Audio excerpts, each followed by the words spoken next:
Hello, everyone, and welcome to another exciting episode of Everything Star Wars. I'm your host, Robert E. Good to see you all. Thank you for subscribing for those who have, and I really appreciate the support.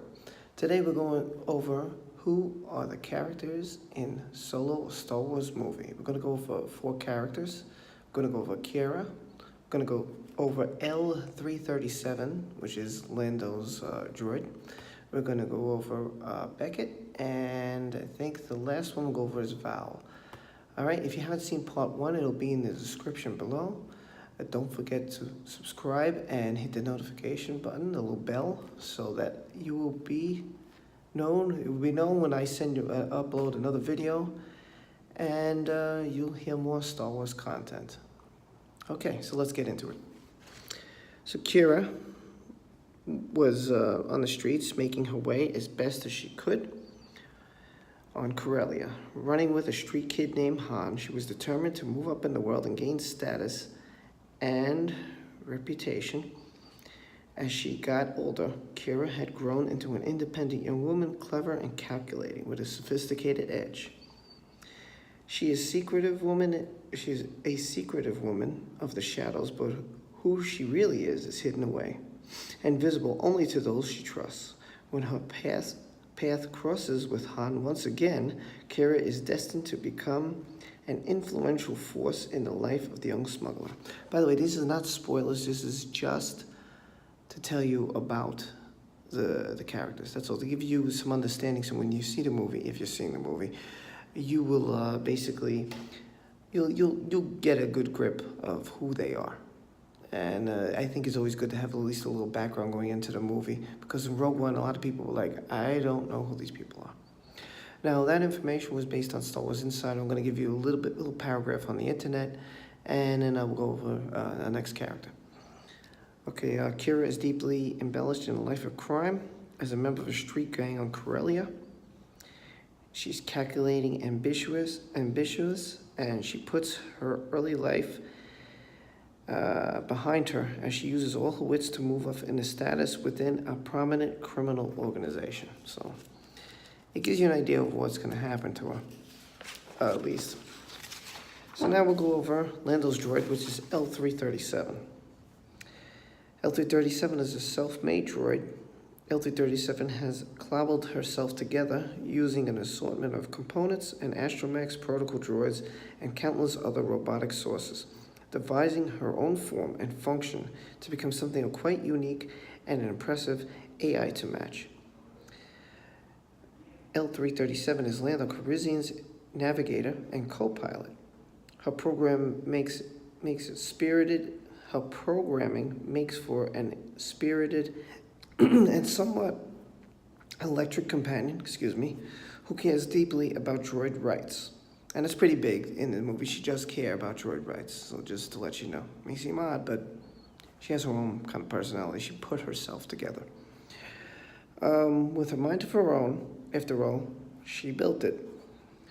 L337 is subservient to no one. And that was some insider. Let me read the internet. L337 is Lando's co-pilot and a self-made droid assembled from astromech and protocol parts. Despite her makeup, L337 is a navigator who cares deeply about droid rights. So that's basically a little bit about, the internet gives me a little bit about it, but the insider gives us more about who L337 really is. Let's talk about Beckett. This is again from Insider first. Beckett is someone who certainly had an influence of Han over his early years. Before audience first met the space pilot in a hoodlum-filled cantina in Tatooine. They're talking about Han, before we met Han in Tatooine. Beckett is seasoned, no-nonsense survivor, forever working the angles to make sure he always comes out ahead of the game. Sound familiar? Beckett has assembled a team of specialized scoundrels to carry out a series of risky but profitable heists. And when he needs some extra hands for one particular job, he allows young Han and his Wookiee partner, Chewbacca, to tag along.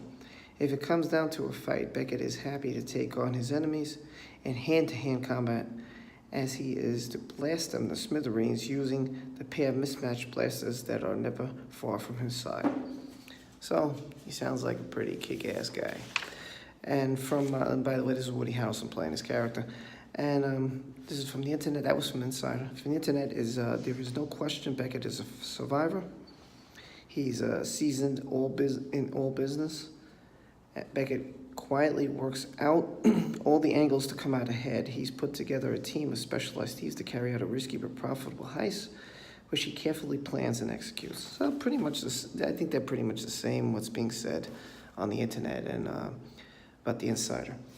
And the last character we're going to go over is Val. And this is from Star Wars Insider. Val is a member of Beckett's criminal crew. The occasional prickly Val is cool and self-assured without being flashy. Measured and methodical, she is a crack shot with a blaster rifle and most even-headed and capable member of the ragtag game of the rogues Beckett has recruited. When she first meets Han, Val is far from impressed with the young Corellian, lacking faith and skeptical of his self-professed skills as a pilot. So, that's about Val. Let me see what they have here. Val's a trusted member of Beckett's crew. This is from the internet. Crew. Val, sorry, did I mess that up? Did I say cruel? I meant crew. Val is a trusted member of Beckett's crew. Cool, badass, and self-assured. Val is a no-nonsense woman who can be prickly at times, to say the least. She is a crack shot with a blaster rifle, but she may be the most level-headed and capable member of Beckett's ragtag crew of scoundrels. So, pretty much the same. And that sums up Beckett, Val, Qi'ra, and L337. I think I pretty much covered the characters you're going to see in this movie. And, basically it's about Han, his younger years, him being a heist, it being about heists, him joining a gang, him joining the Imperial Army, stuff like that. It should be a good movie. It's got mixed reviews. I think it has about 70% on Rotten Tomatoes. Again, the guy who I trusted, who hated The Last Jedi, because I know a lot of people hated it, he also hated The Last Jedi. He said, it's still never grown on me. I still dislike it. He said Disney never, pampered him or anything, or, they let him into the movie. And he said, it's a good Star Wars movie. And he said, it's a lot of fun. And he said, he doesn't feel it's better than Rogue One. He thinks Rogue One is the best of the four. But he says better than Last Jedi. And I think anything out is going to be better than Last Jedi. But listen, I got to see it first. I'm going to make my own review. So the next video I make here is going to be a spoiler before I see the movie. That's right, because I know a lot about the movie. So that'll be my next episode. Then I'll see the movie, and I'll give you a review of the movie. And I'll be as honest as I can about the movie.